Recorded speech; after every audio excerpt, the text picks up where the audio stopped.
그래서 시간은 안 됐습니다만 오셨고 하기 때문에 시작을 하도록 하겠습니다.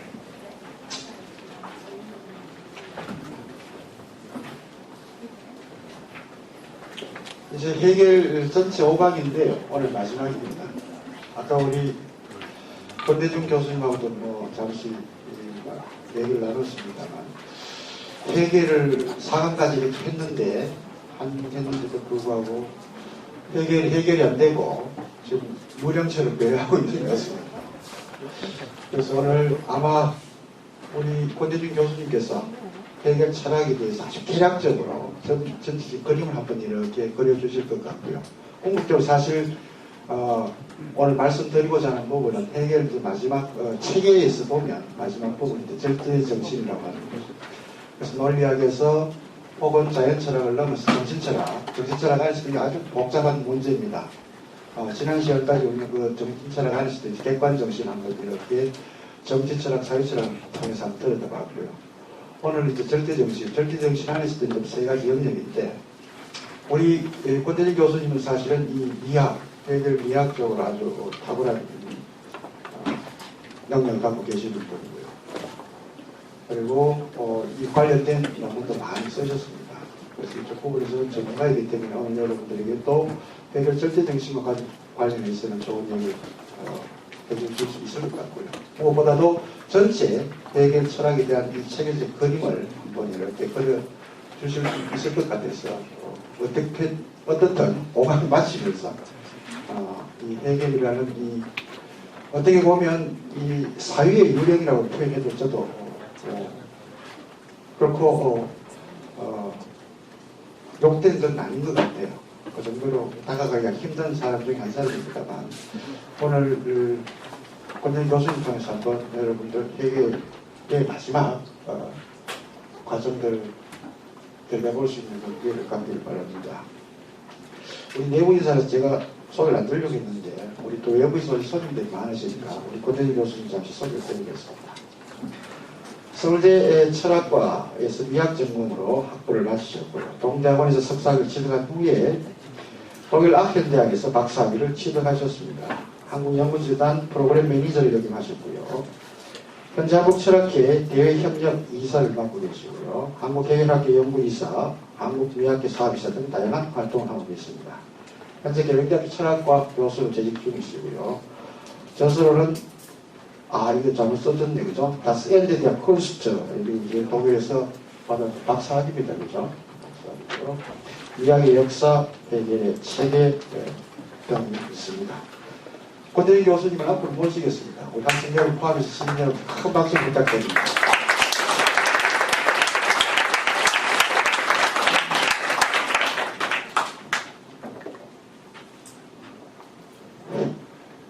제가 더위를 꽤 많이 타고요 하니까 인사드렸으니까 탈의해도 되겠습니까? 네, 감사합니다. 안 됩니다.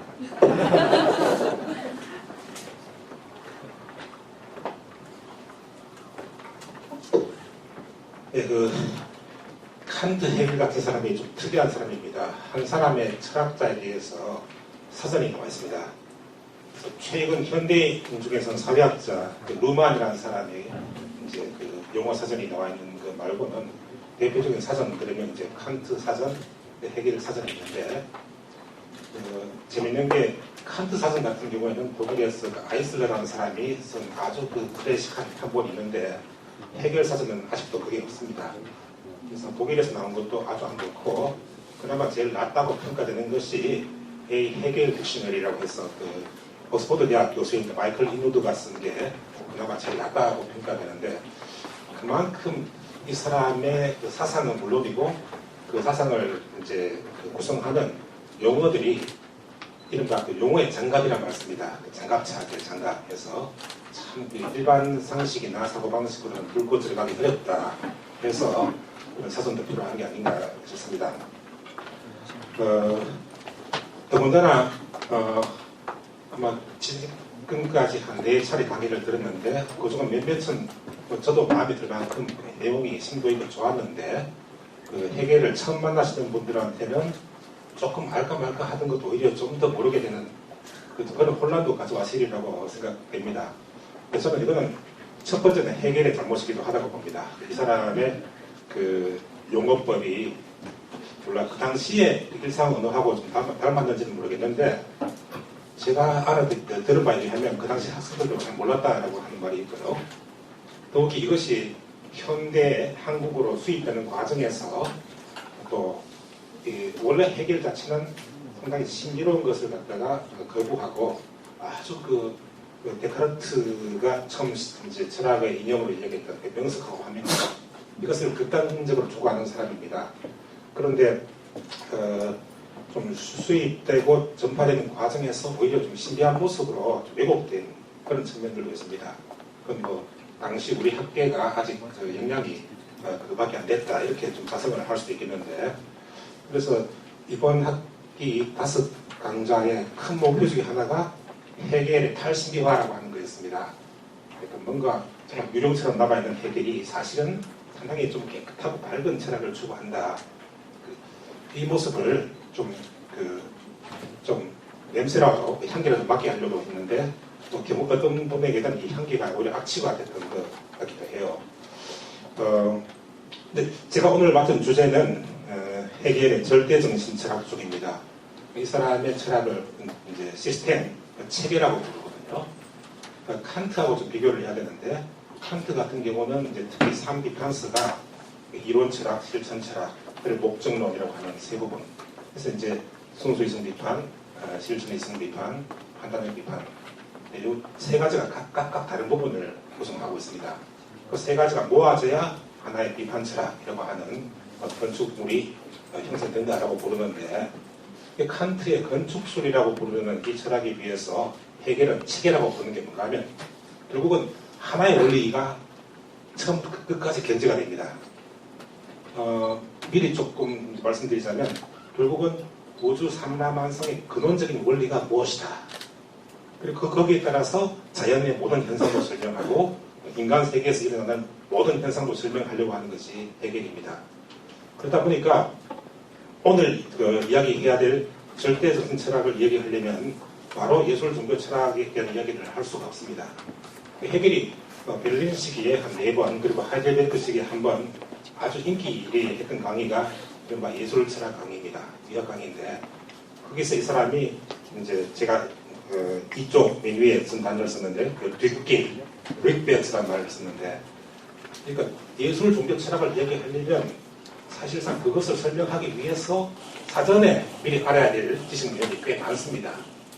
그래서 이걸 얘기하려고 하니까 또 처음부터 예를 들어서 뭐 그리스 신화의 맨 처음에 뭐 제우스가 어떻게 아래서 태어났느냐부터 시작을 해야 되는데 그걸 갖다가 또 설명하면 또 미합하기를 못하는 그런 맹점이 있었습니다. 그래서 이미 이제 그 당시 그 수업을 들은 학생들이 다 알고 있으리라 하는 그 전제를 가지고 수업을 했는데 근데 오늘 제 수업은 그렇게 전제를 할 수가 없어요. 사실은 이제 그 지난번에 그 4번의 강의를 통해서 이 뒷길 부분이 많이 해소되고 저는 이제 남은 앞길만 이제 얘기하면 되겠다라고 했는데 다시 한번 이 뒷길을 상기시키는 것이 좀 필요하다 싶어서 제가 이렇게 준비를 했는데 이게 해겔 철학의 장점이자 또 어려운 점입니다. 시스템이다 보니까 미학을 하건 종교 철학을 하건 법 철학을 하건 자연 철학을 하건 뭘 하든 간에 어차피 이 사람의 체계에 골반이 되는 논리학으로 거슬러 가지 않을 수가 없어요. 그 논리학을 하다 보면 결국은 플라톤까지 가게 되고 그래서 제가 처음에 이제 미학으로 박사학위 논문을 구상할 때도 내가 오랫동안 공부해 왔던 거니까 이게 제일 쉽겠거니라고 했는데 결국 피할 수 없는 것들이 이제 논리학이었고요. 하다 보니까 또 칸트가 반드시 나올 수밖에 없었고 또 플라톤이 나올 수밖에 없었고 휴움이 나올 수밖에 없더라고요. 이게 바로 이 사람의 철학이 갖고 있는 체계성입니다. 그리고 어느 구석을 보더라도 결국은 하나의 원리는 동일하게 이야기해야 된다. 그래서 그 필요성에 의해서라도 제가 이 뒷길 부분을 준비했는데 일단 그 해겔의 악취가 나지 않게끔 향기를 느끼서는 하는 레디오에서 한 3분짜리 동영상을 준비했습니다. 뭐 유튜브 같은 데도 더 좋은 게 있을지 모르겠는데 이 화질은 떨어지지만 해겔의 마치 육성이 현재 여기서 울리는 같은 그런 효과는 있습니다. 아주 유명한 명제만 모아서 했는데 들어보십시오.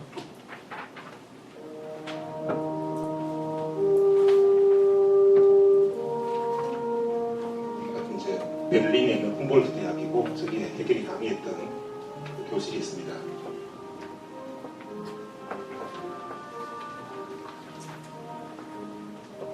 Bis hierher nun ist der Weltgeist gekommen.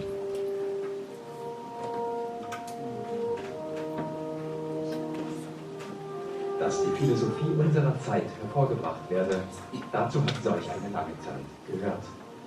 Der Geist schreitet immer vorwärts zu. Oft scheint er sich vergessen, verloren zu haben. Aber in sich entgegengesetzt ist ein innerliches Fortarbeiten. Wie Hamlet vom Geiste seines Vaters sagt, brav gearbeitet, wackerer Maulwurf. Als der Gedanke der Welt erscheint die Philosophie erst in der Zeit, nachdem die Wirklichkeit ihren Bildungsprozess vollendet und sich fertig gemacht hat. Wenn die Philosophie ihr Grau in Grau malt, dann ist eine Gestalt des Lebens alt geworden. Die Eule der Minerva beginnt erst mit der einbrechenden Dämmerung ihren Flug.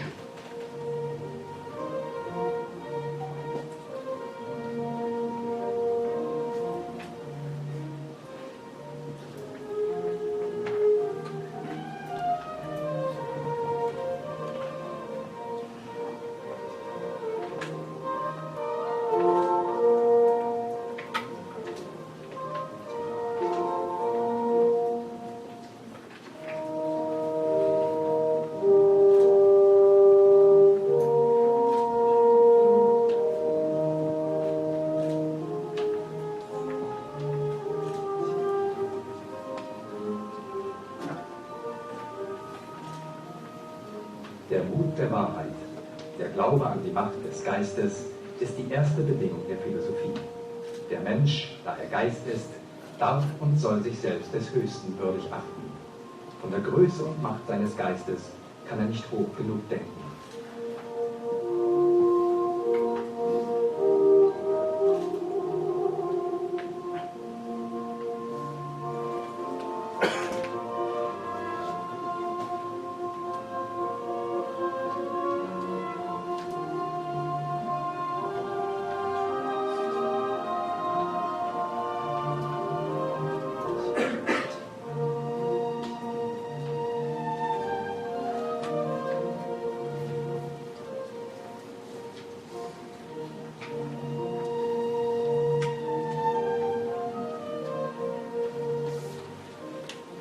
Das zuerst verborgene und verschlossene Wesen des Universums hat keine Kraft, die im Mute des Erkennens Widerstand leisten könnte.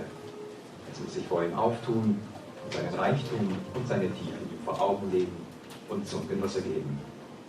Verkehr mit der Philosophie ist als der Sonntag des Lebens anzusehen.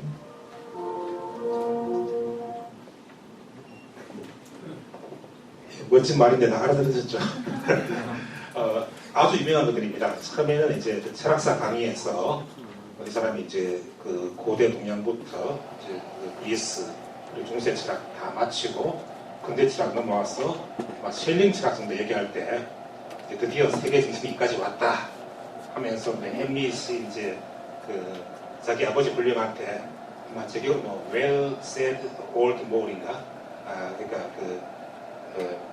그 비밀, 살인 사건의 비밀을 이제 알려주는 거기에 대해서 참 잘했다 하면서 놀이나 도대지어라 그 말도 인용을 하고 좀 쉬었다가 뒤에 나오는 것이 이제 그 법철학에 나오는 겁니다.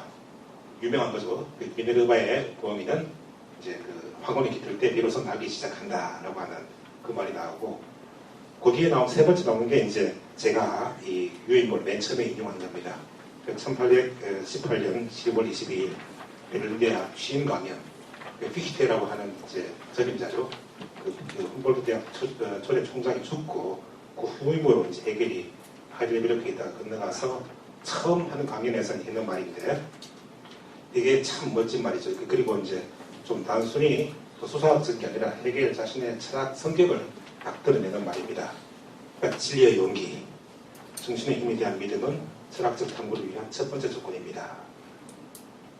조금 건너뛰어서 정신의 위대함과 힘에 대해서 인간은 아무리 크게 생각해도 충분치 않습니다. 우주의 닫힌 본질은 인식의 용기에 저항할 수 있는 아무런 힘도 갖고 있지 않습니다. 어쩌고저쩌고 이렇게 마지막에 나오는 건데 결국은 그 이성에 대한 낙관주의가 가장 그 극명하게 나타난 말이 아닌가 싶습니다.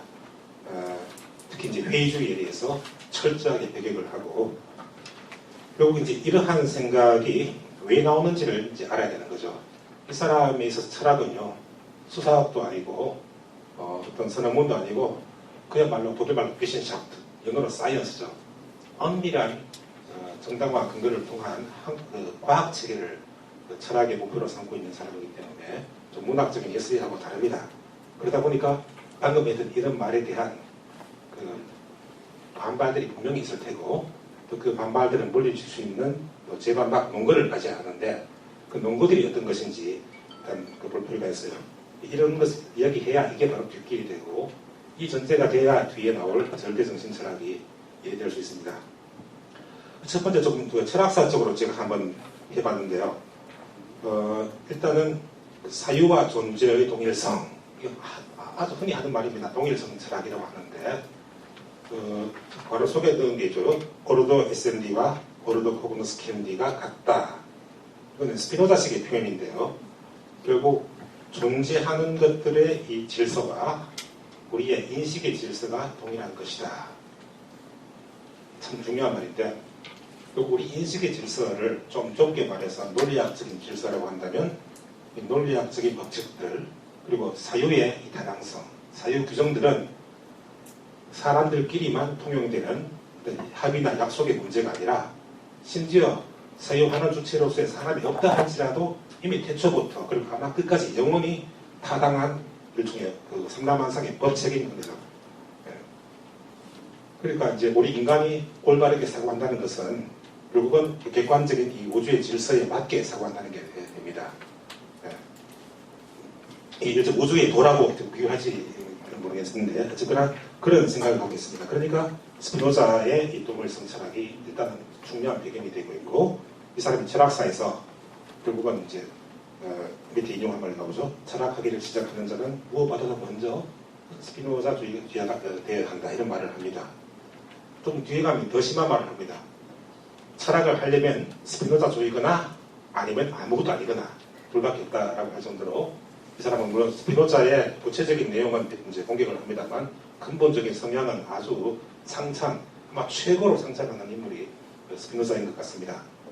그리고 헤겔의 젊은 시절에 친구였던 셸링도 동일성 철학자죠. 결국은 자연의 질서하고 우리 인간의 정신의 질서가 같다라고 했는데, 이 두 사람의 경우 해결되지 않은 문제 같습니다. 그러면 정신의 질서가 뭐냐 했을 때는 이것은 사물의 질서이다 같으니까, 그럼 사물의 질서는 뭐냐 하니까 정신의 질서이다 하니까, 두 개가 계속 왔다 갔다 하는 거죠. 끝없이 계속 진동한다. 오실레이션이라고 말씀하는데 왔다 갔다 하는 거죠. 그래서 이 사람은 두 번째 얘기를 하는 거죠. 이 동일성의 그 내용이 뭐냐? 바로 로고스적인 것이다. 로고스. 이거 제가 참 무슨 말을 쓸까 고민하다가 히라고 로고스를 쓸 수밖에 없는데, 그건 세 번째죠. 일단은 이제 두 번째, 세 번째 같이 얘기해야 되는데, 그러니까 이렇게도 얘기할 수 있을 것 같아요. 주체, 객체가 동일한데 이 주체와 객체의 동일성의 정체는 바로 주체성이다. 이렇게 얘기하는 겁니다. 아니면 또 긍정적인 것과 부정적인 것이 동일한데 그 근본적인 동일성의 실체는 긍정적인 것이다. 또는 정신적인 것과 물질적인 것이 동일하다, 질서가. 하지만 그 동일한 질서는 바로 정신적인 것이다. 그러니까 이제 이 세 번째 이야기가 나오죠. 그 정신의 실체의 모습은 바로 로고스이고, 다른 말로 하면 사유죠. 사유. 그것도 머리에서 떠올리는 아무런 사유가 아니라 정말 정당화할 수 있는 학문적 가치가 있고 진리 가치가 있는 사유만이 로고스라는 말을 얻을 수가 있고요. 이런 점에서 이 사람은 플라톤의 후예입니다. 저는 헤겔 공부하면서 한 논문 절반쯤 썼을 때 땅을 치고 후회했던 것이, 내가 이럴 줄 알았으면 플라톤을 했을걸, 이라고 하는 거 있는데, 그래서 이제 석사 과정에 들어와서 저한테 지도를 받겠다 하는 학생이 있으면 한번 꼬셔봅니다. 플라톤 한번 해보지 그래 라고 하는데 그 길로는 아무도 안 가더라고요. 왜 플라톤인가 하면 결국은 관념적인 것, 그 아이디어한 거죠. 아이디어한 것, 아니면 로지컬한 것, 논리적인 것이 이 속에만 있는 것이 아니라 이미 저기에 있다는 거죠. 제가 이게 좀 무식해서 이거 모르고 떠들어서 좀 틀린 걸 수도 있겠는데 아마 현대 철학가 중에서 프레게도 비슷한 생각이었던 것 같습니다. 알세고스 맞습니까? 제1의 영역과 제1의 영역이 있는데 그와 별도로 타당한 제3의 영역이 있을 때 그게 일종의 이제 그런 개념의 그 체계라고 한다면 그 점에서 헤겔도 좀 유사한 생각을 하고 있는 것 같습니다. 그래서 이제 이런 말을 할 수 있죠. 가령 영국 경험론자들 식으로 하자면 주체는 올바른 인식을 위해서 객체를 향해야 됩니다. 그 기준은 이제 밖에 사물에 있는 것이고 그 사물에 대해서 우리 인간의 인식 능력이 따라가야 하는 겁니다. 이른바 이게 전통적인 진리론이죠. 일단 그 명제나 생각이 밖에 있는 사실과 일치할 때 그것이 진리다라고 하는 것인데 이것이 뭔가 잘못됐다 해서 방향을 이렇게 바꾼 사람이 칸트죠. 이른바 그 코페르니쿠스적인 전환을 통해서 이 사람은 객체가 주체를 향하도록 합니다. 그 사물 자체가 우리 인간의 인식 구조에 맞게끔 일종의 만들어져서 이루어지는 것이 인식이다. 그래서 칸트의 철학을 일종의 고성주의라고 얘기하지 않습니까? 그런데 헤겔은 객체가 주체를 향하는 것도 잘못됐고 주체가 객체를 향하는 것도 아니라 바로 주체, 객체 모두가 일종의 제3의 영역이죠. 그러니까 우리가 설명하자면 제3이지만 사실 그 근거로 따지자면 제1이죠. 그게 가장 그 시원적인 것이니까 그 근본 구조로서의 로고스를 향한다. 한마디로 사물들은 논리적인 질서에 따라 존재하는 것이고 우리 인간의 정신도 그 질서에 따라서 사유를 해야 이렇게 옳은 사유가 된다 말이겠죠.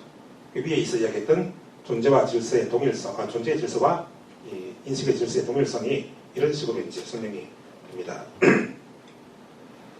근데 또 재밌는 것이 이제 이른바 기독교와의 만남입니다.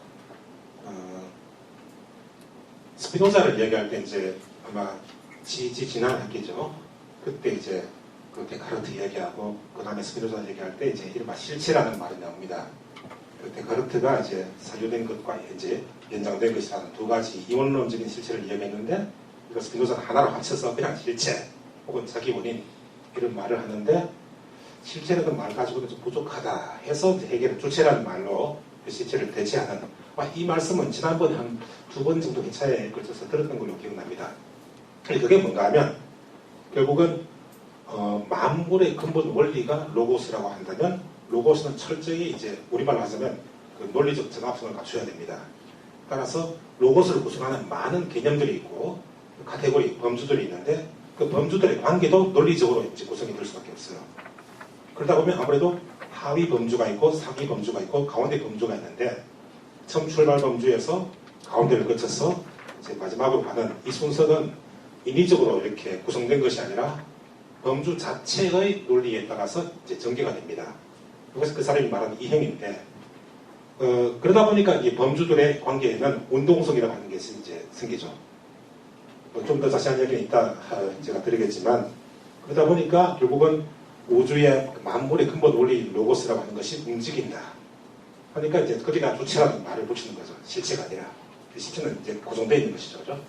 근데 변하는 것 자체가 하나의 논리적 법칙이고 논리적인 이 카테고리들의 그 이인관계를 구성한다. 이런 말을 합니다. 그래서 헤겔은 주체라는 말을 썼는데 주체해버리면 또 어떤 신적인 주체 같은 걸 우리가 떠올리게 됩니다. 뭐 종교에서 말하는 신, 인격적인 주체. 그래서 저는 이 헤겔이 직접 썼던 주체라는 것보다는 주체성이라고 하는 일종의 개념적인 그 단어가 훨씬 더 정확하다고 그래봐요. 그래서 헤겔은 주체라고 말했지만 저는 여기 주체성이라고 적었습니다. 그래서 이제 이 사람의 철학은 특히 칸트 철학을 완성했다라고도 할 수 있고 칸트가 꿈은 꿨으나 이루지 못한 바로 그 체계를 이제 이룹니다. 그게 바로 초월 철학. 다시 말해서 모든 것의 선험적이면서 그 가능성의 근거를 제공하는 것이 바로 초월적인 것인데 그럼 뭐겠습니까? 모든 사물의 존재 가능성, 우리 인식의 존재 가능성, 그리고 이 사물과 인식의 일치 가능성, 이 근거가 뭡니까? 바로 이 만물의 근원으로서의 논리 세계라고 하는 그런 것이니까 그야말로 어떤 가능성의 조건을 다지는 초월철학을 완성했다 이렇게 얘기할 수 있겠고요. 그러다 보니까 철학사적으로 이제 저는 이걸 천지인이라는 표현에서 봤는데 결국 헤겔 이전까지 모든 철학사에서 주제를 갖다가 물론 아주 거칠지만 고대 철학이 뭐 자연학과 형이상학이 이제 주된 내용이었다면 결국 그 화두는 세계라는 것이었고, 또 중세 철학은 이 세계를 그 창조한 절대 주체 신을 이제 주제로 삼았지 않습니까? 근데 근대는 뭐 데카르트든 휴미든 로크든 어쨌거나 인간의 정신, 마음, 육체 이런 것을 갖다가 탐구했기 때문에 결국 이것이 결국은 해결에게서는 하나의 책으로 또 다 묶입니다.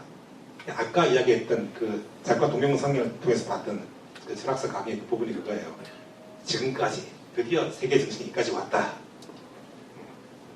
그때 말하는 세계 정신은 일단은 물론 이 객관적인 세계 정신이지만 또 그 앞에 서 있는 해결 스스로를 가리키는 말이기도 해요. 그래서 옛날에 그 우리 철학가에 계시는 밀러 교수님이 저하고 이제 식당에서 밥 먹을 때 이제 속이말로 비게스텐 벨트 가이스트, 그러니까 당신 하와유가 아니고 이제 저한테 이제 세계 정신 잘겠습니까? 이렇게 이야기했는데 저는 세계 정신 결코 아니고요. 해결은 어떤 스스로를 그렇게 생각합니다. 결국 이제 그 자기 앞에 선행했던 모든 철학 사조를 해결은 하나도 버리지 않아요. 모든 것이 다 의미 있다. 반드시 필요한 것인데 그것이 일면적으로만 타당했고 나머지를 설명하지 못했다. 이게 좀 징그러운 모습입니다. 자기 이외의 모든 버전의 철학을 다 자기 철학 체계 속으로 이렇게 그냥 흡수해버립니다. 칸트도 이제 자기를 위해서 했던 것이고 플라톤도 자기를 위해서 했었고 중세의 그 모든 신학들도 다 자기 철학을 위해서 있다. 이런 얘기하는 거죠. 그래서 세계, 신적 주체, 인간을 이렇게 이제 하나의 시스템으로 통일시키고 그래서 뭐 성경에서 그런 말 하죠. 뭐 성령 아래 인간과 신이 라틴어로 우니온 미스티카 신비로운 일치를 이룬다 이런 말을 하는데 헤겔 같은 경우는 결국 그 자리에서 강의하고 있는 이 철학하는 주체인 바로 그 자리에서 우리 인간과 신은 신비로운 일치를 이룬다 그런 말을 합니다. 그러다 보니까 이 사람의 체계의 모습은 참 징그럽습니다. 그래서 2500년 서양 철학사에서 가장 야심차다. 한마디로 가장 그 감이 부은 철학 체계이기도 합니다. 그 철학을 통해서 설명하지 못하는 것이 하나라도 남아있으면 안 된다는 거죠. 체계니까. 그래서 그 방법은 이제 사유를 그 극한까지 밀어붙이고 또 아까 말씀드렸듯이 경쟁하는 모든 철학 버전을 자신의 세상에 이르는 전 단계로 놔버립니다. 또 심하게 말하자면 아마 죽고 난 다음에 뒤에 나오게 될 그 사상들도 결국은 자기 사상 속으로 이렇게 빨아들일 수 있게끔 그렇게 설정된 것이 이른바 이 사람의 그 변절과 사회론의 괴물이 갖고 있는 그런 모습이죠. 근데 그 모습을 보면 이제 결국 그 뒤에 그 2차 페이지에 제가 간단하게 도식을 한 그림이 있는데 그걸 보니까 일단은 논리학과 실제 철학이 있는데 이걸 좀 비유를 하자면 이게 제가 비유를 한 겁니다. 기독교인이 많기 때문에 논리학은 이른바 전창세기적인 그런 성격을 갖고 있습니다. 구약 성서는 신이 이 세계를 만드는 걸로부터 시작을 하지 않습니까? 그런데 그 신을 만드는 신 자체가 어떠한 본질을 지니고 있는가를 따지는 것이 이른바 이 사람의 논리학입니다. 그래서 그때 3주차에 논리학이고 형이상학이다라고 했죠. 그리고 이 존재하는 이 현상세계를 다루는 것이 피직이라고 한다면 이 피직하는 세계의 근원을 따지는 것이 메타피직입니다. 이 메타피직이 바로 논리학을 통해서 설명됩니다. 그러니까 이게 뭐겠습니까? 모든 사물의 근거, 즉 설령 이 세계가 창조되지 않았더라도 이미 타당한 그 신적인 영역, 이 논리의 영역을 따진다 해서 이제 논리학이 일단 기술되고요. 그리고 그 논리의 세계가 구체적으로 실현되는 것이 자연과 이제 정신의 세계입니다. 자연계와 인간계. 그것도 다 설명합니다. 동일한 원리에 의해서. 근데 문제는 신은 완전하잖아요. 절대적인데 이 절대자로서 신이 왜 하필이면 이 현상계로 또 드러내야 되는가. 좀 해결 용어를 쓰자면 논리적으로 완결된 범주로서의 절대 이념이 어째서 필연적으로 이 자연계로 스스로를 외화시켜야 되는가 이런 복잡한 얘기를 하는데 좀 종교적으로 이야기하면 왜 신은 세계를 창조했어야만 됐을까 이런 문제죠. 그래서 근원적인 로고스의 세계하고 이제 우리 사는 자연계와 인간 세계의 그 관계의 필연성을 또 논증을 하는 이런 것들도 해결이 시도를 했습니다. 이러다 보니까 이제 그 3쪽에 있는 그런 구조가 나오죠. 이 사람의 논리학은 이런 것이고 실제 철학은 이런 것이다. 해서 제가 오늘 강의에 필요한 것만을 잠깐 이렇게 추려봤습니다. 이게 전체가 아니고요. 크게 이제 논리학과 실제 철학으로 나뉘게 되고, 또 실제 철학은 자연 철학과 정신 철학으로 나뉩니다. 그러니까 논리학은 우주의 개념적 근본 구조, 내지 질서를 기술을 갖는다. 그래서 이제 해결이 좀 빗대서 한 말인데, 자연과 유한 정신, 이게 인간이죠. 그 자연과 인간을 창조하기 이전의 신의 사상, 순수한 사상에 대한 기술이다. 그런데 좀 재밌는 것이 보통 철학자들은 논증을 하기 위해서 이른바 공리 연역적인 방법을 씁니다. 그러니까 누구도 부인할 수 있는 공리를 맨 위에 세우고 거기에 따라서 하위 문제들을 이렇게 끌어내는 식이죠. 만약에 신의 존재, 절대자가 있다고 한다면 일단 절대자를 설정해 놓고 그 다음부터 그 이제 비절대적인 것을 갖다 도출하는 식인데, 해결은 이제 반대 방법을 씁니다. 가장 절대적이지 않은 것부터. 근데 우리가 일반적으로 절대적인 줄 알고 있는데 실제로는 가장 절대적이지 않은 것부터 해서 계속 이제 그 범주의 모순을 또 드러내고, 그 모순이 해소된 그 다음 범주를 또 도출하고, 거기 또 있는 또 다른 모순을 또 발견해내고, 그래서 계속 범주를 이행시켜서 마지막에 이른바 절대적인 게 나와요. 절대 이념. 그 순서가 이제 객관 논리학에서의 존재 논리학으로부터 이제 주관 논리학 중에서 이제 마지막 부분 절대 이념까지 이래 나옵니다. 그래서 모든 파트가 이렇게 3분법이 되어 있습니다. 이른바 정반합이라고 하는 구조죠. 그래서 그 3분법을 다 그리면 이게 전지에 아마 이렇게 이 체계도를 그려도 될지 모르겠습니다. 그리고 과연 잘 된지도 모르겠고요. 좀 해결도 많은 실수를 범하고 있는데, 자, 이렇게 했을 때 이제 절대 정신이 뭐냐라고 하는 거죠. 결국은 아마 지난 시간에 사주차 강의 때 그때 그 강연자분께서 역사와 국가라고 하는 것이 신적 이념이 자기를 실현하는 것이다. 자유가 실현하는 역사이라고 하니까 여러분들이 좀 웅성웅성하더라고요. 그러면 신적 이념이란 말이 좀 생소해서 그래서 것 같습니다. 그 신적 이념이 뭔가 하면 논리적인 세계 안에서의 가장 모순이 없는 완전한 그 카테고리를 신적 이념이라고 부릅니다. 그래서 강의 때는 신적 이념이라고 하지만 논리학에서는 신이라는 말을 완전히 내버리고 절대 이념, 그 정의는 개념과 그 실질성의 통일이라고 얘기한 거죠. 그리고 어떤 하나의 개념이 있는데 그 개념에 해당하는 실질성이 완전하게 일치하는 것, 이것이 일종의 절대자에 대한 정의입니다.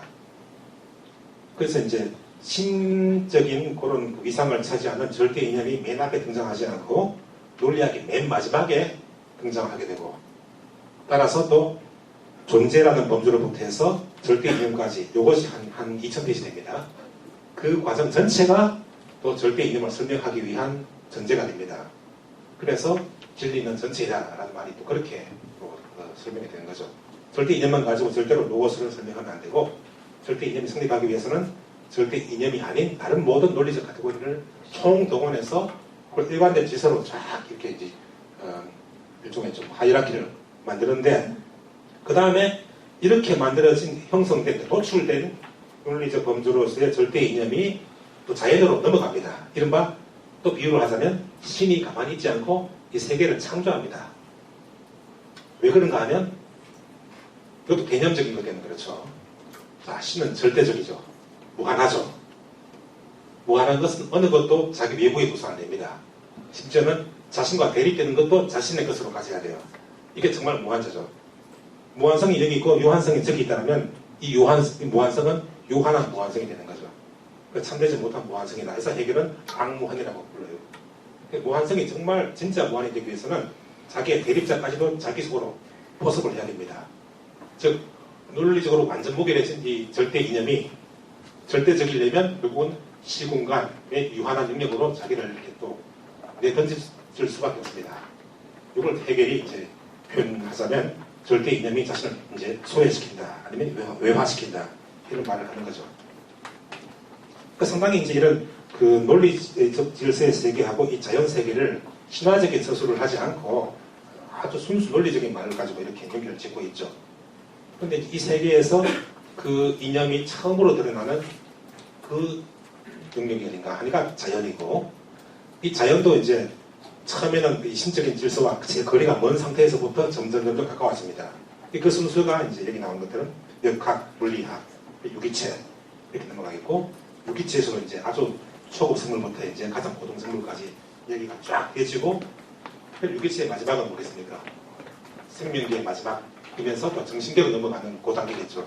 인간이 나옵니다. 그래서 이제 정신체락으로 넘어가게 돼요.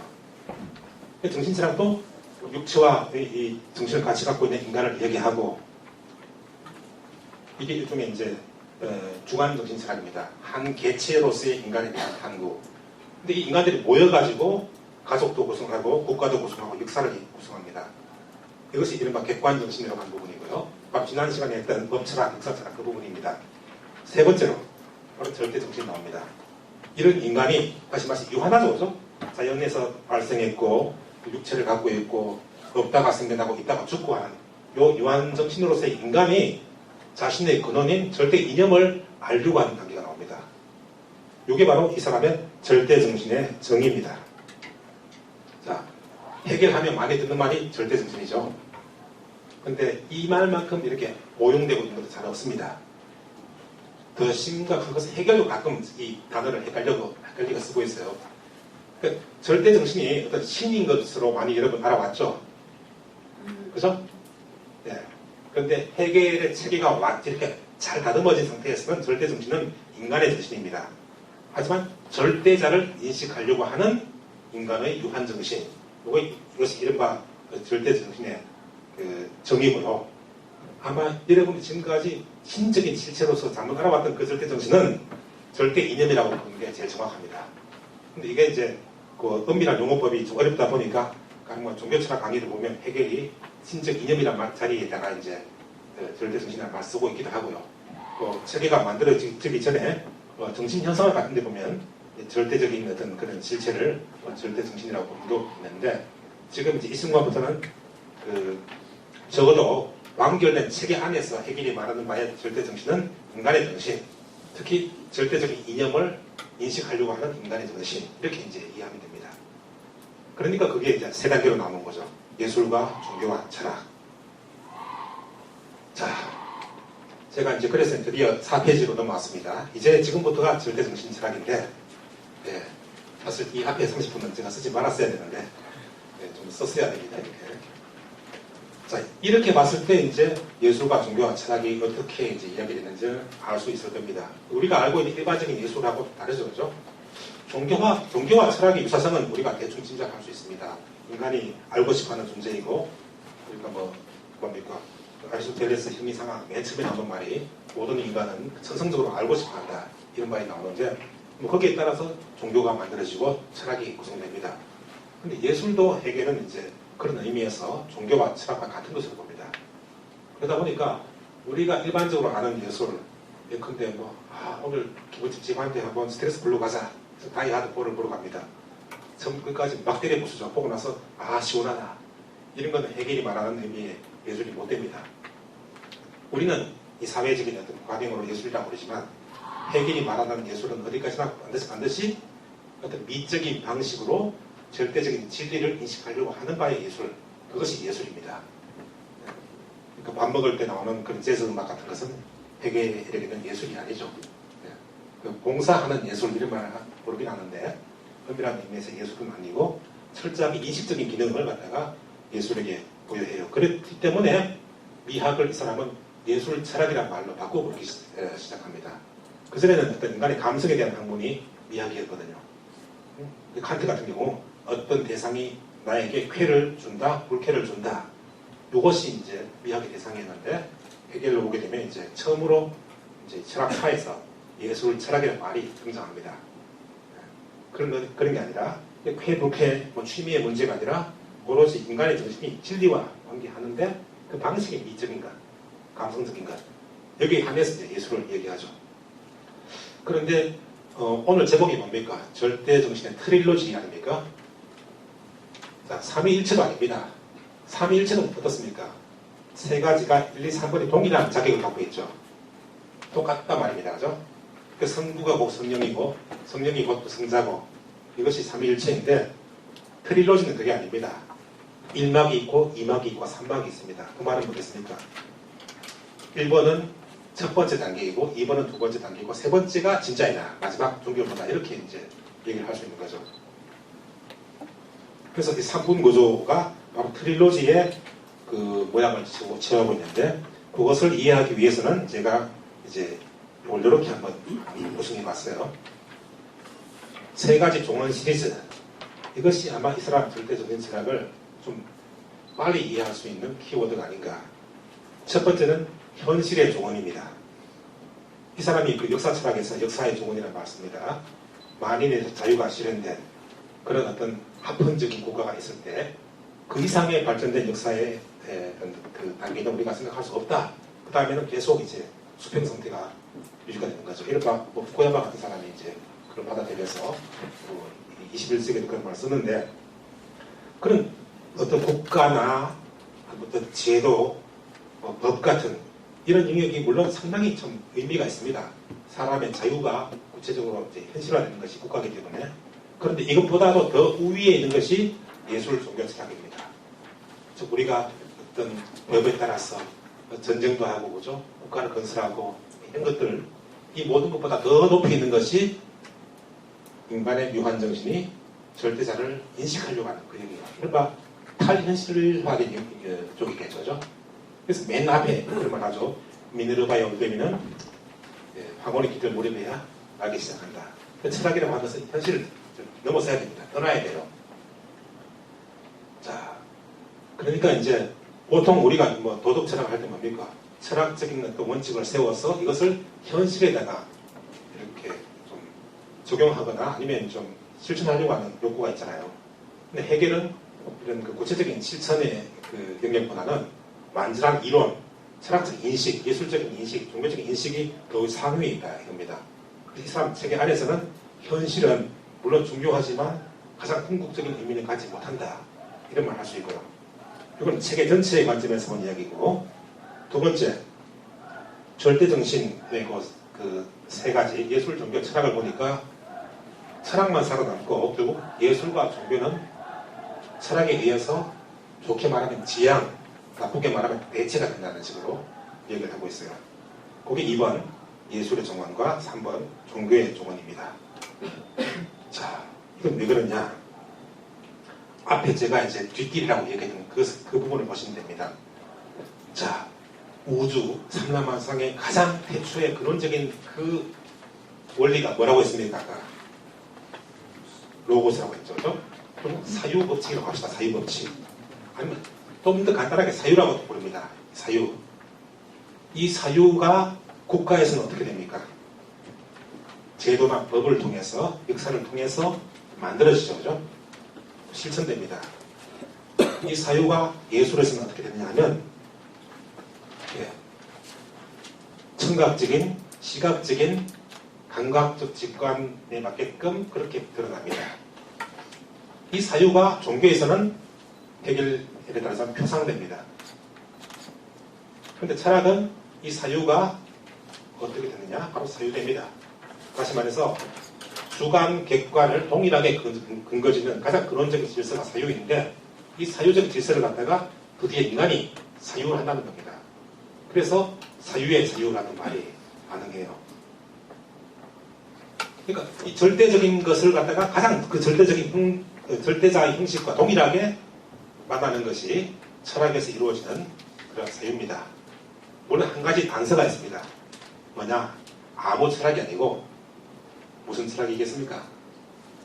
예, 자기 철학입니다. 예. 여기 상당히 불쾌한 게 느껴지죠, 그죠? 그럼 우리 뭡니까?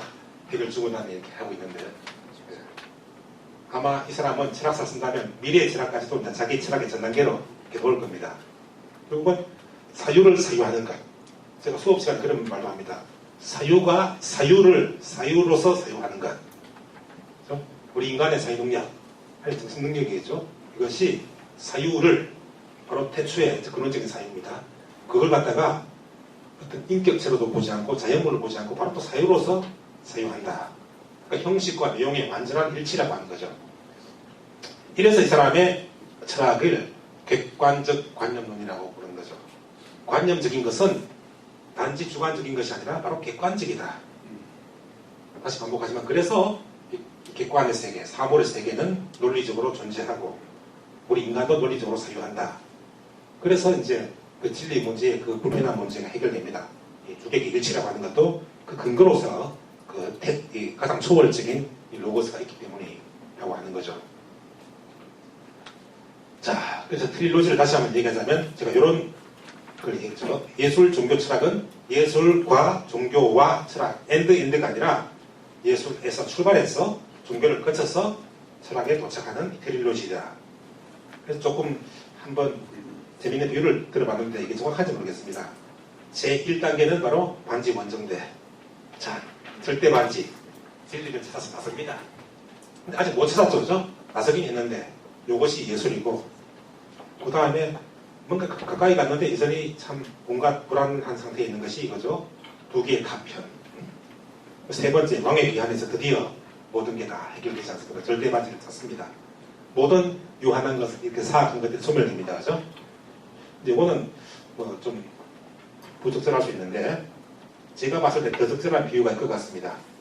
일종의 절대 정신호라고 하는 우리 인간의 정신이 있습니다. 이것이 처음에 자, 진리를 인식하자 해서 팍 출발했는데 1단계 로켓가 예술. 근데 진리는 저만큼 있습니다. 예술은 여기까지밖에 못 갑니다. 근데 그 힘이 소진되니까 예술을 버리고 그 다음 2단계 로켓인 종교가 저말을 해야 됩니다. 그래서 더 올라갑니다. 근데 종교도 안 돼요.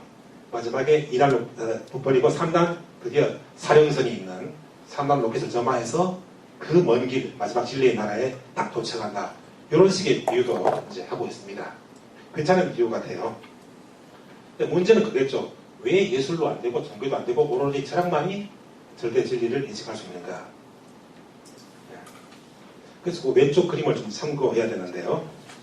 조금 진하게 표시된 것이 이겁니다. 그 실제 철학 중에서 정신철학, 그 중에서 주관 정신철학, 그 중에서 정신론 세 번째 거. 이 중에 첫 번째가 이론적 정신 부분인데 참 계속 3으로 나뉘어져. 그 중에서 첫 번째가 직관이고 두 번째가 표상이고 세 번째가 사유입니다. 다시 말해서 우리 인간이 어떤 대상, 어떤 주제를 인식하려고 할 때는 이 세 가지 형식을 취한다고 합니다. 해계는. 첫 번째가 직관이고 두 번째 표상, 세 번째가 사유입니다. 자, 그 밑에 보면 또 이제 예술, 종교, 철학이 또 진하게 돼 있죠. 그러니까 유한 정신으로서 인간이 예술에서는 직관을 통해서 논리학의 세계에 있는 이 절대 이념을 인식하려고 하고, 그 다음에 종교는 오른쪽 위에나 표상을 통해서 그 논리학의 절대 이념을 인식하려고 하고, 철학은 사유를 통해서 절대 이념을 이제 인식하려고 합니다. 그러니까 절대 이념이 바로 사유입니다. 그래서 철학은 사유로서 사유하죠. 자, 바로 그 논리가 이제 여기 나옵니다. 예술은 왜 종언을 구하는가? 사실 그 해겔이 살던 시기에요. 독일 예술이 어마어마하게 큰 발전을 이루었습니다. 우리가 알고 있는 많은 예술가들이 이때 활약했습니다. 당장에 누굽니까? 괴테, 실러, 하이네 직접 해겔의 강의를 들었던 학생이고요. 음악만 보더라도 자, 베토벤, 모차르트 그 시기입니다. 로시니, 그리고 또 맨델스존, 또 맨델스존도 또 하이네처럼 이제 또 바그너라는 이 음악가도 해겔의 미학 강의를 들었던 학생들이고요. 그러니까 독일의 이 예술이 그들 자평에 따르자면 고대 그리스 로마의 예술의 수준을 거의 뛰어넘을 정도로 발전했다라고 할 정도에, 이때 이제 해겔이 베를린 대학에서 미학 강의를 하는데 안 됐지만 예술은 과거와 같은 그런 기능을 하지 못해. 다시 말해서 우리 인간 정신으로 하여금 절대적 진리를 인식하게 하는 그 기능을 하지 못한다.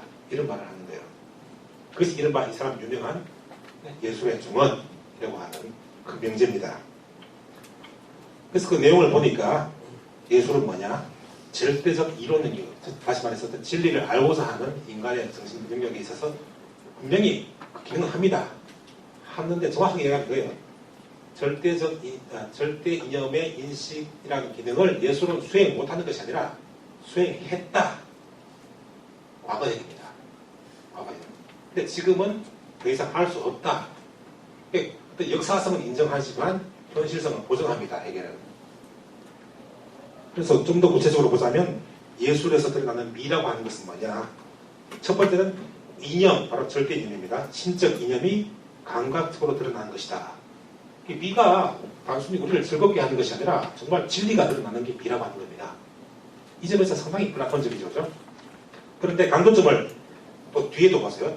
이념의 현현이긴 한데 이념적 현현이 아니라 이념의 감각적 현현이다. 다시 말씀드리겠습니까? 내용은 이념인데 이 이념이 드러나는 형식은 이념에 성하지 못한다는 겁니다. 자, 이념은 철저하게 로고스적인 겁니다. 논리적이고 사유법칙이라는 것인데 이런 사유의 세계가 사유적으로 드러나는 것이 아니라 감각적 직관에 맞게끔 볼 수 있고 만질 수 있고 들을 수 있는 방식으로 이렇게 드러난다는 거죠. 그래서 이념이 드러나긴 하는데 뭔가 다른 껍데기에 둘러싸인 채로 불충분하게 드러난다. 그리고 이제 그 미학 내부를 보니까 이런 식의 발전이 상징, 고전, 낭만이라고 하는 세 단계를 거쳐서 일어난다라고 해요. 두 번째, 그렇다면 또 왜 종교는 예술보다 더 나은가? 또 왜 또 종교는 철학보다 더 하위의 것인가? 이것이 이른바 종교의 종언이라고 하는 문제겠죠. 즉 종교는 예술보다는 높지만 철학보다는 낮은 중간 단계의 절대 정신이다. 물론 온갖 종교를 해결이 다 다루고 있는데 여기서 조금 논의를 좁혀가지고 기독교만 이야기해도 좋을 것 같습니다. 왜냐하면 해결이 봤을 때 기독교가 여러 종교 형태 중에 최상의 종교거든요. 이유는 여러 가지 있습니다만 일단 이 사람 사적으로 봤을 때는 유럽인이고 그죠? 태어날 때 루터교 집안에서 태어났으니까 그럴 수도 있었겠고 또 하나는 이제 또 하나 야사긴 합니다만 베를린 대학에서 쫓겨나지 않고 계속 그 당시에 그 교수직 유지하려면 어쨌거나 교회하고도 타협을 해야 됩니다. 그래서 그런지 몰라도 어쨌거나 좀 기독교를 최고의 종교라고 이제 치고 나머지 이슬람, 불교, 힌두교는 기독교를 위한 전 단계로 그렇게 이야기가 되고 있어요. 자, 근데 기독교만 보더라도 결국 기독교의 대상은 예술과 철학과 마찬가지로 역시 절대 이념입니다. 절대자. 만물이 근원이면서 모든 것을 관장하는 주체. 자, 그런데 종교에서 말해지는 바에 절대 이념은 뭐냐? 절대 이념에 대한 개념적인 분석이나 개념적인 진술이 아니라 절대 이념이 뭔가 자연적인 것으로 이렇게 포장돼서 나옵니다. 가령 절대적인 것 하면 비 absolute 그리고 하나의 개념이죠, 그죠? 그럼 절대적인 함은 이런 것이다. 절대성의 여러 가지 이제 그런 조건들을 갖다가 논증한다면 이게 철학입니다. 또 과연 그런 절대자가 정말 있느냐 증명하는 것 철학의 임무인데 종교에서는 뭐라고 합니까? 절대적인 어떤 것을 상정하죠. 어떤 자, 절대자 말 그대로 놈이죠. 절대적인 것은 오로지 하나가 되죠. 그죠? 절대 주체니까. 그래서 하나임 자, 놈 하니까 하나님이 되는 거죠. 근데 그 순간부터 이제 이 개념은 인격적으로 실체가 됩니다. 우리처럼 그러니까 좀 인간적인 어떤 유한한 특질을 갖다가 절대적인 것을 부여하는 거죠. 그게 이른바 인격신의 개념입니다. 참고로 이미 이제 스피노자 같은 사람은 완전히 그 신으로부터 인격성을 완전히 제거합니다. 철저한 기계적인 자연 법칙 이걸 신으로 보는데 기독교에서는 그런 점에서는 스피노자보다 못하죠. 근데 또 기독교가 스피노자보다 나은 것은 스피노자는 실체만 얘기했는데 기독교에서는 주체를 얘기합니다. 기독교와 이제 스피노자주의가 합쳐져야 해결로 보게 되는데 어쨌거나 기독교를 봤을 때는 결국은 뭐냐 어떤 아버지라는 그런 인격체를 설정하고 아들이라는 게 나와야 되고 그리고 또 그 아들을 통해서만 구원을 받는다라고 하니까 또 그리고 더 웃기는 거는 이제 성경에서 이루어진 이 모든 진술들을 갖다가 실제 팩트의 기술이 있는 역사로서 본다. 이것이 기독교의 큰 맹점이라고 봅니다. 해결은. 그런데 현대인들은 이렇게 생각할 것 같다가 과거인들은 이런 식의 수사학을 통해서 이해했다라는 식으로 일종의 해석하는 대상으로 삼으면 괜찮은데 실제로 기독교인들은 성경의 내용을 객관적인 사실 기술로 보는 거죠. 그러니까 요즘 과학자들 중에 노아의 방주라는 사건을 입증하기 위해서 막 하는 사람들이 있어요. 이 사람들을 해결해 봤다면 바로 표상의 세계에 갇혀있는 사람들 이렇게 얘기하죠. 그러니까 표상이라는 것은 순전히 내면에 적용입니다. 내면 어떤 직관, 예술을 강력히 하는 것이 직관인데 직관은 앞에 누가 있어야 돼요. 봐야 되고 들어야 되는데 표상은 없어도 우리 마음만으로 그 대상을 이제 떠올릴 수 있어요. 그런데 그 형식은 분명히 내면적인데 내용을 보니까 결국은 어떤 분, 또 어떤 그분의 아들 이런 식으로 되니까 좀 의사, 유사 직관적인 것, 유사 감각적인 것이 표상의 내용이다라고 하는 거죠. 그래서 절대 정신 얘기는 하나, 그리고 직접적인 감각적 사물이 앞에 없어도 되긴 하나, 그 내용은 역시 여전히 어느 정도는 감각적인 것에 묻혀 있다. 또는 또 어느 정도 자연적인 것에 묻혀 있다. 해서 이제 이것이 바로 종교이다라고 하는 거죠. 그래서 해결에 의하면 종교는 뭐냐? 아직 철학적 사유를 하지 못하는 자들을 위한 철학이다. 이렇게 얘기합니다. 종교인들 많고 심지어 목사님, 예배 목사도 있을 텐데 상당히 불쾌하죠. 여기서 이제 문제가 발생한 거죠. 그럼 해결은 기독교인인가 아닌가? 어떤 것 같습니까? 반기독교적 기독교, 아니면 무신론적 유신론, 어쨌든 애매하죠, 그죠? 실제로 해결 체계가 그렇습니다. 기독교는 그것이 가장 완성되는 순간 이제 끝난다라고 하는 거죠. 왜냐하면 정말 정신적인 이 진리, 절대 진리를 순수하게 정신적으로 인식하는 것은 철학이거든요. 그렇다면 자기의 철학은 뭐냐? 기독교의 완성입니다. 그런데 기독교 아닌 거죠, 더 이상. 그래서 철학이 최고의 예배다, 이런 말을 해요. 그래서 체계의 종착 지점은 바로 철학이고, 따지고 보니까 이것은 자연성 초월, 그리고 우상 금지의 가장 궁극의 지점이다, 이런 말을 합니다. 자, 물론 기독교, 특히 개신교에서 우상 금지하지 않습니까? 이슬람도 그렇고, 성상 숭배 절대 루터도 이야기했고 한데, 이걸 갖다가 해결은 이제 좀 불완전하다고 보는 거죠. 마음속에 우상이 있는 건 예전에 어떤 분이 있고 내가 잘못하면 뭘 받고, 그죠? 단테가 쓴 거 한번 보세요. 멋진 책이지만 그 내용들 다 우상입니다, 그게.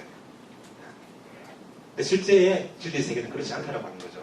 그게 아니라 정말 개념적이고 범주들의 논리적 연관에 이것이 정말 모든 것이 이제 다를 수밖에 없는 그 법칙이라고 하는 것인데, 그까지 가지 못하고 예컨대 하나님을 갖다가 이제 절대자, 하나의 카테고리로서 절대자, 그리고 천지 창조를 갖다가 바로 어떤 논리적인 것이 현실적인 것으로 어떻게 이해하는가, 이런 식으로 바꿔 부르게 된다면 그때부터는 철학인 거죠. 그럼 그 사이에 문제는 상당히 불편한 학문이 하나 있습니다. 뭐겠습니까? 신학입니다. 종교적인 교리를, 논리를 통해서 정당화하려고 하니까 결국은 신학은 자기 지향을 위한 학문이다, 이렇게도 얘기할 수 있겠죠. 신적인 이 신의 말씀을 논리적으로 정당화한다면 모르겠습니까? 신의 말씀이 논리성에 따라야 됩니다. 결국 신의 말씀보다 더 상위에 있는 게 논리적인 거죠. 그러니까 신학은 상당히 불편한 학문입니다. 해결도 그래 보고 저도 그렇게 보고 있어요. 자, 그래서 이제 그 철학은 뭐냐? 로고스가 단지 육화만으로 끝나는 것이 아니라, 그러니까 이제 여기 일종의 요한복음에 나오는 거죠. 태초에 말씀이 계셨다. 위에 태초에 로고스가 있었다, 그 말입니다. 그 로고스가 드디어 이제 역사 속으로 들어옵니다. 그 로고스의 육화라고 하는 거죠. 인간화, 예수라고 하는 것인데, 이것이 일단은 종교의 한도 내에서는 예수가 죽은 다음에 교회 공동체의 이념으로 갑니다. 이게 성령이죠. 성령은 어떤 도깨비가 아닙니다. 귀신이 아닙니다. 요즘 교회에서 성령님이라고 하는데 이거는 신학에 대한 모독입니다. 성령은 그런 인격적 실체가 아니고 바로 이제 어떤 성부도 필요 없고 이제 그 그리스도를 거쳐서 이제는 바로 인간 세계에서 인간들을 지배하는 그 이념이 바로 성령이라고 불려야 되는데, 이것이 좀 논리적으로 합당한 성령론입니다. 자, 그런데 그 성령이 교회에서는 표상으로만 이제 수용이 되는데, 철학에서는 완전히 정말 성령, 정말 이 절대 이념의 논리성에 맞게 논리적으로 이제 사유가 되는 거죠. 자, 그래서 정신의 완전한 반성성 자기관계를 얘기한 거죠. 정신, 태초의 절대 이념은 완전한 사유적인 것이다. 그 점에서 이제 사유가 사유를 사유하니까 이게 반성적인 겁니다. 그러니까 reflexivity. 주체와 객체가 동일한 거죠. 그러니까 타자 관계가 아니라 자기 관계에서, 다시 말하면 개념을 다른 식으로 아니라 개념적으로 파악하고 사유를 사유한다. 이제 이런 것이 이제 그 철학사에서는 이제 고대 그리스로부터 이제 근대 철학까지 오는 과정으로 설명되고, 또 불쾌한 게 이제 동양 철학이죠. 철학사 이전에 저 선사시대의 철학으로 나옵니다. 그러니까 이 역사 안에 편입되지 못하고 철학을 위한 전 단계, 그러니까 좀 철학 이전의 단계의 철학으로 동양 철학이 나오는데 상당히 불쾌하죠. 우리로서는. 아마 지난 시간에 그 박동석 교수님께서도 이 부분에 대해서 이야기한 적이 있습니다. 해겔이 갖고 있는 또 하나의 좀 유럽 중심주의적이고 좀 막말로 하자면 좀 싸가지 없는 유럽 서양인의 그런 또 생각도 역시 보입니다. 해겔이 그만큼 위대하지만 또 좀 우리로 봐서는 역시 뭐 그 본인도 뭡니까 육체를 갖고 일정한 시대에 이렇게 한계를 갖고 있는 자연인이니까 유한 정신이죠. 뭐 그 점에서 용서는 할 수 있겠습니다만 어쨌거나 그 사람을 아무리 훌륭하다 하더라도 이렇게 맹목적으로 우리가 따라가서는 안 됩니다. 자, 정리하자면 절대정신, 예술, 종교, 철학의 전개 원리는 뭐냐? 바로 내용적으로는 동일하다는 점에서 이 세 가지가 동일하게 절대정신. 자, 정확히 말하면 절대적인 유한정신입니다. 또 절대자를 인식하려고 하는 유한정신. 자, 이것은 절대 진리를 동일하게 내용으로 섞기 때문에 일단은 한 범주에 묶인다. 그런데 그 절대자를 인식하려는 형식이 다릅니다. 예술은 직관을 통해서, 다시 말해서 감각적으로 경험 가능한 대상을 통해서 절대자를 인식하려고 한다. 가장 구체적인 예로 그리스의 신상을 얘기합니다. 조각들. 그 조각이 요즘처럼 장식품이거나 전시품이 아니라 실제로 조각된 신들은 그리스 신들에게는 신이었습니다. 그리스인들은 실제로 우리와 동일하게 육체를 가진, 그리고 자연적인 속성을 가진, 다만 죽지 않는 주체로서 이제 신들을 생각했기 때문에 하나의 예술품이 아니라 그 자체가 정말 신이었고, 그때는 바로 예술이 바로 종교였습니다. 그러니까 그 중세 때 종교가 했던 기능, 이걸 갖다가 고대에는 예술이 했다는 겁니다. 두 번째는 바로 표상하는 절대정신, 종교적이죠. 중세 1호를 제기했던 것. 이제는 더 이상 조각품이라든가 시각적인, 청각적인 이것이 종교 자체가 되지 못하고, 그것은 종교를 위한 소품이 되죠. 교회에서 노래하고 또 가톨릭 성당에 가면 여러 가지 뭐 그림이 있고 조각이 있는데 그 자체를 신으로 보지는 않습니다. 다만 있으면 좀 분위기 좀 좋죠, 그죠? 기왕에 예배 마치고 와서 축도할 때 오르간 음악 쫙 나오면 좋습니다. 그렇게 일종의 양념 역할을 하는 것이 예술이고, 이제 이 교회에서 정말 진리 매개의 기능을 하는 것은 바로 말씀입니다. 목사의 말씀, 그리고 성경에 나오는 말씀. 그러니까 감각적인 대상이 필요 없습니다. 그런데 아까 얘기했지만 그 내용을 들어보니까 역시 감각적인 대상들을 계속 얘기하고 있어요. 아니면 유사 감각적인 것, 어떤 분, 그분의 아들, 역사 등등. 이 모든 감각적인 것, 혹은 유사 감각적인 것, 다시 말해서 전 개념적인 것, 개념 이전의 모든 것을 다 이제 극복하고 개념의 세계를 순수 개념적으로 사유하는 것. 그래서 바로 내용과 형식이 일치를 이루는 이 지점이 바로 철학이라고 하는 거죠. 자, 근데 재밌는 게 이 철학을 포함한 절대정신이 이 사람 체계의 마지막 부분에 나옵니다. 이게 문제인 거죠. 그래서 그 뒷장에 보면 제가 문제점이라고, 왼쪽 도식 두 개는 방금 제가 말씀드렸던 내용을 좀 더 쉽게 이해하시라고 제가 갖다 붙인 건데 화살표가 좀 잘못됐네요. 도식 2에서 특히 잘못됐는데, 이게 예술의 종원 1은 이제 맨 위에 종교 1하고 종교 2 사이의 선, 여기 가야 되고, 또 종교의 종원 혹은 예술의 종원 2는 종교 2와 종교 3 사이에 가야 되는데 좀 그림이 편집 과정에서 잘못된 것 같습니다. 어쨌거나 이렇게 했을 때 이제 문제점이 나옵니다. 첫 번째가 이제 그렇다면 철학이 이 모든 우주의 역사의 목적이라고 한다면, 철학하는 인간, 특히 해겔 자신의 철학과 같은 절대 철학을 절대적으로 하는 이 인간이 모든 것의 목적이라면 다른 것은 뭡니까?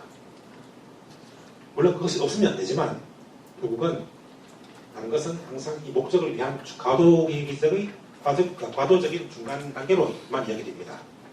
그래서 사람들이 막 정치적 이념을 막 설정하고 전쟁하고 싸우고 국가 세우고 법 만들고 또 자연계에서 그죠? 뭐 돌이 있고 뭐 모래가 있고 그러다가 생명이 발생하고 이 모든 현상들이 결국은 철학을 위해서 존재한다. 이렇게 되는 거죠. 물론 철학자로서는 상당히 듣기 좋은 말이긴 합니다만 좀 중요한 문제가 발생하죠. 그 구체적인 이 정치 경제적 현실 앞에서 철학이 어떤 기능을 하는가. 이른바 그 실천 철학적인 문제에 있어서 해결 철학은 상당히 약합니다.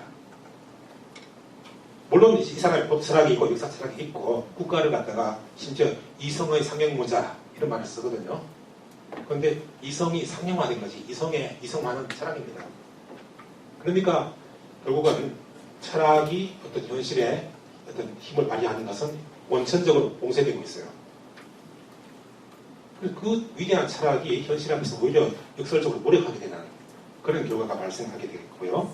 또 하나 결국 그 당시 훔볼트 대학에서 강의하는 해겔 자신을 위해서 모든 것이 희생되니까 제가 반지의 제왕을 보면서 오크들에게 느꼈던 그 슬픔이 느껴지는 거죠. 아무튼 이 현세에서 일어나는 모든 사건들 막 전쟁을 또 죽죠, 그죠? 베트남전에 가서 죽고 또 반지의 제왕 편에서 반지의 왕의 귀환 그래서 보면 그 많은 무고한 그 생명이 치러서 오크들이 유령들이 한번 싹 지나가면 다 죽습니다. 이 개별자들의 희생 같은 데 대해서 상당히 해결은 무관심합니다.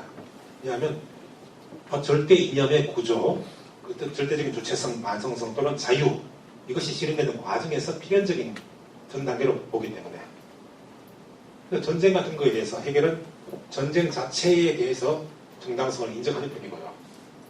이게 문제인 거죠. 이른바 이성의 간지라는 말씀인 거죠. 이 모든 불합리에 모이고 희한한 사건들도 결국은 이 절대적인 이성이 자신을 이 세계에서 실현해가는 그 과정의 하나이기 때문에 모든 것이 다 또 합리화되고 정당화되고 용서가 돼요. 이런 문제가 또 남아있다라고 보통 해겔 의학들이 이야기합니다. 그래서 그 해겔 제자 중에서 이른바 좌파에 속하는 그 로드비히 보이어바하라는 사람의 이름을 따서 막스가 또 글을 썼죠. 조그만 글. 그 보이어바하에 대한 태제. 그래서 그 중에 맨 마지막 거 이것이 참 역설적이게 아까 보셨던 해겔이 이제 강의했던 그 훔볼트 대학의 맨 중심부에 해겔과는 반대되는 게 적혀 있습니다. 지금까지 철학자들은 이 세계를 다양하게 해석만 해왔다. 하지만 더 중요한 것은 이 세계를 바꾸는 것이다. 일종의 실천적인 이런 명제죠. 그리고 그 뒤편에 이제 아까 보셨던 해겔 동상이 있는 해겔 광장이 있습니다. 잔디발 위에 해겔 광장이 있고 지금은 이제 비둘기 똥 맞아가지고 막 부식돼 가고 있는데 아마 그 비둘기들이 그런 것 같아요. 그리고 해겔 철학이 평화에 대해서는 별로 기여한 바 없다. 그래서 똥을 싼지 모르겠는데 무덤에 침을 뱉지 않고 동상에다가 똥을 놓습니다. 어쨌거나 이런 식의 좀 이렇게 비판적으로 바라볼 관점들로 분명히 지니고 있고요. 그러다 보니까 이제 현대 모든 철학이 다 나오는 거죠. 그 화이트헤이드라는 사람이 그 모든 철학을 갖다가 플라톤 철학에 대한 각주라고 이야기한 적이 있습니다. 그러니까 서양 철학사 2500년 플라톤 이후의 모든 버전들은 플라톤이 이제 본문이고 그 밑에 이제 덧붙여진 각주에 불과하다. 1년의 각주라고 했는데 비슷하게 이제 현대 철학들은 해겔로부터 나옵니다. 해겔에 대한 반발로 나오는 거죠. 우리 맨 첫 시간에 얘기했는데. 그래서 예컨대 생철학, 실존철학. 해겔은 거대한 걸 얘기합니다. 정말 신적인 진리 가지고 다 설명하는데 이른바 거대 담론이죠. 철학, 이제 힘이 상학적이고 정말 먼지부터 저 천상의 세계까지 모든 걸 다 설명하려는 이런 거대 담론을 얘기했는데 알고 보니까 2차 대전 벌어지고 사람이 사람 죽이고 보니까 별거 아닌 겁니다. 사람이. 그래서 철학자들도 이제 그런 뭐 신적인 능력보다는 우리 삶을 한번 돌이켜보자 이런 식의 반성이 가능하겠고요. 또 거대 담론 이런 거 사실상 우리가 알 수 있는 문제가 아니다. 우리가 알 수 있는 것은 말을 똑바로 하는 것밖에 없다. 그래서 언어분석 철학이 나올 수 있겠고요. 또 뭐 사유와 존재의 동일성 말도 안 되는 거 얘기해서 봐라. 사유와 존재는 근본적으로 비동일적인 것이야. 이 둘 사이 불일치를 주장한다면 이게 비판이론이 될 수 있겠고요. 특히 아도르노 같은 사람은 그렇죠. 그래서 그 사람의 주조의 제목 중에 하나가 이제 부정변증법입니다. 정반합, 종합과 화해의 변증법이 아니라 계속 불일치를 지향하는 거죠. 그게 나올 수 있겠고 또 뭐 어떤 눈에 보이지 않는 뭐 논리적인 힘이 전 우주의 질서이다. 여기 반대해가지고 그야말로 어떤 사물의 질서, 그리고 또 인간 같은 경우는 뭐겠습니까? 어떤 그 경제적인 막 그런 법칙에 의해서 역사가 이루어지고 한다. 그러면 마르크시즘이 나오겠고요. 그리고 현재 제일 유행하고 있는 것, 뭐 절대 이성 이런 거 없고 정신보다는 감성, 육체, 뭔가 불일치하는 것, 이런 쪽을 지지한다면 이제 이른바 탈근대라고 하는 포스트 모더니즘이 나오는데, 제 개인적인 소망은 이것도 과거사가 됐으면 좋겠습니다. 결국은 이제 플라톤이 어마어마한 대가이고 그 뒤로 이제 회의주의가 나옵니다. 그러다가 다시 이제 중세에 상당히 낙관적인 철학이 나오고 또 회의주의가 나옵니다. 휴m 같은 사람이겠죠. 또 해결이 조금 봤는데 또 현대판 회의주의가 나오는데, 회의주의는 상당히 건설적인 역할을 합니다. 하지만 회의주의는 자기 파괴적이기 때문에 철학의 궁극적인 버전이 될 수 없다. 모든 것은 헛되더라. 그죠? 회의주의 아닙니까? 그죠? 확실한 건 아무것도 없다. 플라톤, 헤겔은 확실한 걸 찾으려고 했는데, 자, 포스트 모더니즘을 비롯한 회의주의는 아무것도 우리가 알 수 없다. 헛되고 헛되나니 모든 것이 헛되도다. 옛날에 인간관에 걸려 있는데, 그러면 그 말은 정말 헛되라. 그 말도 헛되어야 되죠. 그죠? 이게 회의주의의 자기 파괴성입니다. 모든 것은 불확실하다. 칼 포퍼가 얘기했습니다. 자, 모든 것은 불확실하다. 이게 확실해야 되죠. 확실하면 거짓말이고, 확실하지 않아도 거짓말입니다. 이게 이른바 부정적인 명제의 자기 파괴성이라고 하는 것인데, 그런 점에서 어쨌거나 저는 좀 회의주의를 듣고 새로운 판본, 특히 이제 저한테 해결 철학을 가르친 비토르 헤스베르라는 교수가 얘기하는데, 새로운 판본은 이제 환경 생태학적인 문제를 상당히 의미 있게 끌어안을 수 있는 객관적 관념론이 아마도 가능하다면 동아시아에서 나오지 않을까, 이렇게 이제 희망을 품습니다. 그래서 제가 오늘 원래 좀 길게 절대정신 철학을 좀 상세하게 설명드리려고 했는데, 사실 이것을 얘기하려고 하다 보면 앞이 말씀드렸던 뒷길이 반드시 거론돼야 되겠고, 계속 시계를 보면서 불안하게 제가 강의를 했는데, 제가 그 소기에 했던 목적이 잘 성취됐는지는 모르겠습니다. 어쨌든 이걸로 일단 오늘 제 강의는 마치고요. 나머지 부족한 부분은 이제 질문에 대한 대답을 통해서 좀 가능한 해소해 보도록 하겠습니다. 네, 감사합니다.